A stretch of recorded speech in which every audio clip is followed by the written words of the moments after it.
So, what I played for you was a harpsichord, my own little funky arrangement of a huge dance piece that took about 10 to 15 minutes in a French Baroque opera called Armide by a composer named Jean-Baptiste Lully. And Lully was a flagrant sodomite. The great story is that he was born in Florence in 1632, and he got picked up by one of the high royalty in France to teach the high princess of the blood Italian. And then he meets the king, Louis XIV. They do a lot of ballets together. They become really close. The conspiracy theory is that Louis XIV, because his dad was a sodomite and his brother was a sodomite, he was notoriously into the women, but with Lully and his reputation, the conspiracy theories continue. So, after decades of ballets, these drippingly gorgeous spectacles full of travesty and mythology and astrology and occult references and topical gossip from the court, they decide to make opera together. Now, unfortunately, Lully, in his early 50s, just couldn't keep himself from the page boys, so him and the king had a falling out.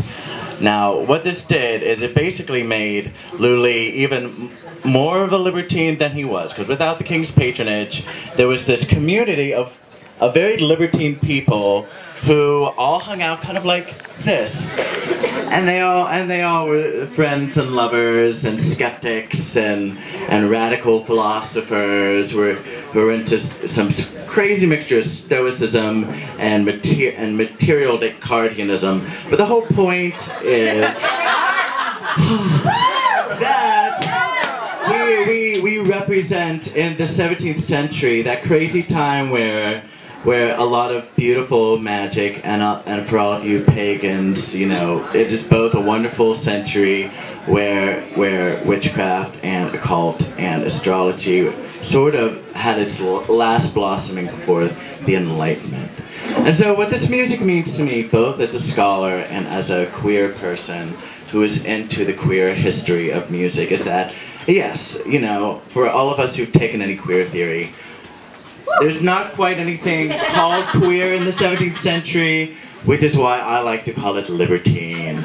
So if a libertine identity strikes any of you, perhaps you had a past life in the 17th century as a cross-dressing, frill-wearing, you know, Epicurean fabulosi.